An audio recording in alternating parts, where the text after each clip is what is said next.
When we think of the most powerful nations in today's world, the names that come to mind first are the United States, Russia, China, Germany, and France, along with other European Union countries, Iran, the Middle East, and Israel.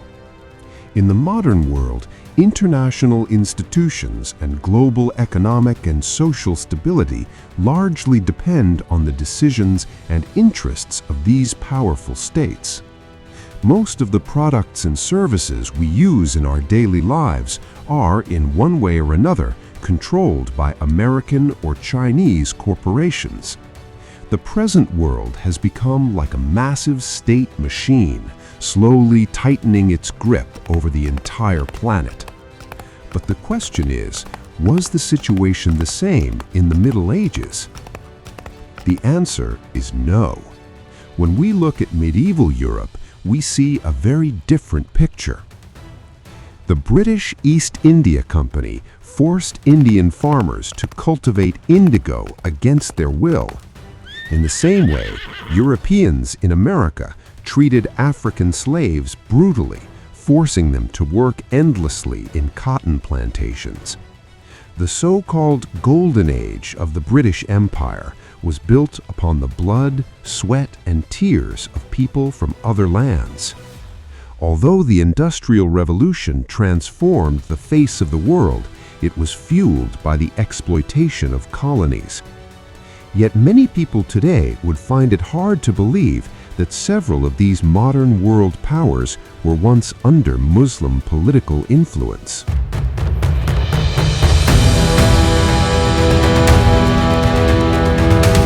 A careful reading of history makes this clear. Among Muslim rulers, the most powerful and influential empire was the Ottoman Empire. Today, we know that the British were not always independent, but what many do not realize is that long before British dominance, parts of Europe were under Ottoman influence and authority. During the reign of Ottoman Sultan Suleiman the Magnificent, few rulers dared to openly challenge him. He established Islamic governance across vast regions of the Middle East, Europe, and North Africa. At that time, many European states were compelled to acknowledge the Sultan's authority. Those who fell under Ottoman rule effectively lost their sovereignty. In the face of the Ottomans' disciplined politics and powerful military, much of Europe stood powerless. So, viewers, let us sit in the modern age and once again look back at the history of the Middle Ages.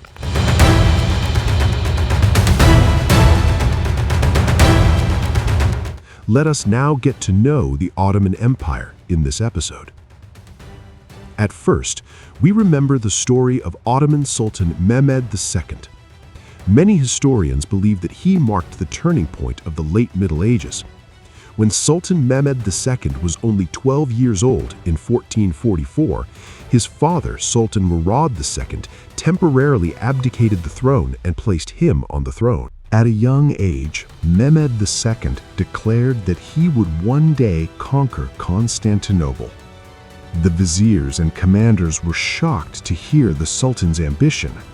Grand Vizier Halil Pasha and Sultan Murad II believed this plan was too aggressive for such a young ruler.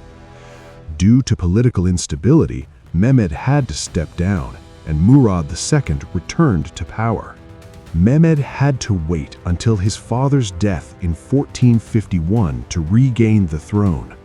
At that time, he was 19 years old. For about 1,100 years, the Byzantine Eastern Roman Empire had ruled Constantinople. The city was founded in 330 AD by Emperor Constantine the Great and named after him.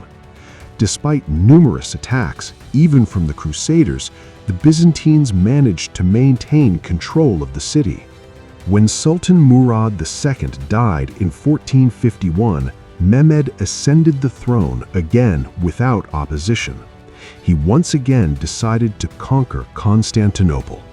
The city was protected by the massive Theodosian walls, which were considered nearly impossible to penetrate.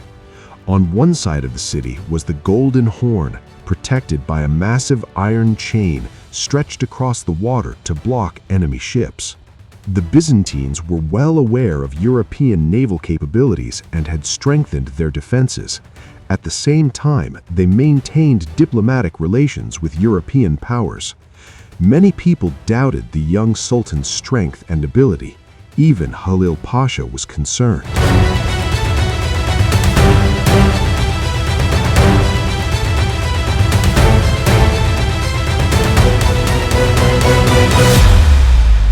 Despite all difficulties, Mehmed commanded an army of nearly 80,000 to 100,000 soldiers.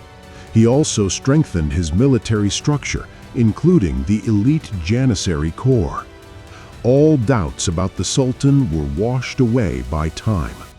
The massive cannon used in the siege was built by the engineer Orban. It was capable of firing large stone cannonballs weighing several hundred kilograms over long distances. In April 1453, Sultan Mehmed launched the siege of Constantinople with his large army and heavy artillery. At first, the Byzantines resisted strongly. They were not prepared for such powerful artillery, but they did not surrender. Week after week passed. The siege continued intensely. After nearly 2 months of fierce fighting, on May 29, 1453, Constantinople fell.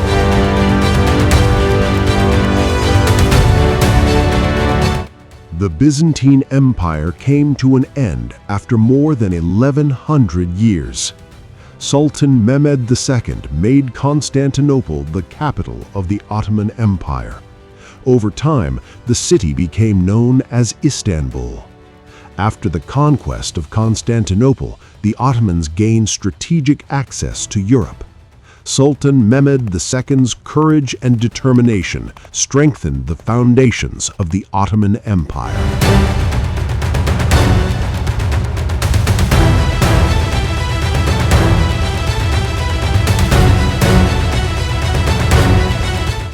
In 1520, Sultan Suleiman the Magnificent became the most influential Ottoman ruler. Sultan Suleiman was born on April 27, 1494, in Trabzon in present-day Turkey. He became the 10th Sultan of the Ottoman Empire and ruled for 46 years until 1566. After Hungarian forces killed Ottoman envoys, Suleiman declared war. He captured Belgrade in 1521 and defeated Hungary at the Battle of Mohacs in 1526. In 1529, he laid siege to Vienna with an army of around 120,000 soldiers. However, due to bad weather, logistical problems, and disease, the siege failed. During his reign, the Ottoman Empire expanded into Hungary, Transylvania, Bosnia, Iraq, Algeria, Tunisia, and Rhodes. However, not all campaigns were successful. Disease took a heavy toll on his army during some expeditions.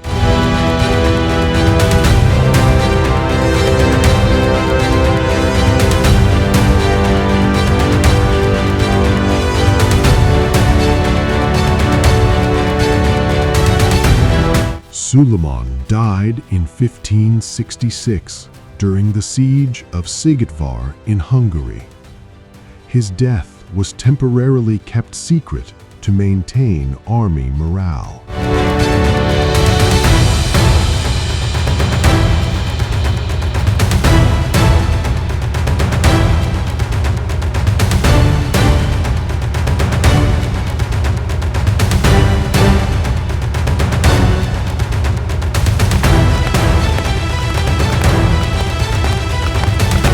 After Suleiman, the empire gradually began to decline.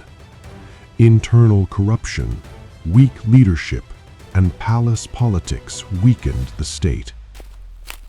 The Ottoman Empire continued until the end of World War I.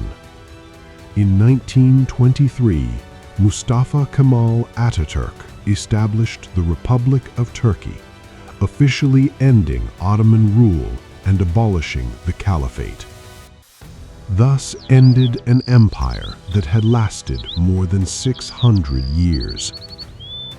Stay with us by liking, subscribing, and following to listen to these informative and real stories about the change of power.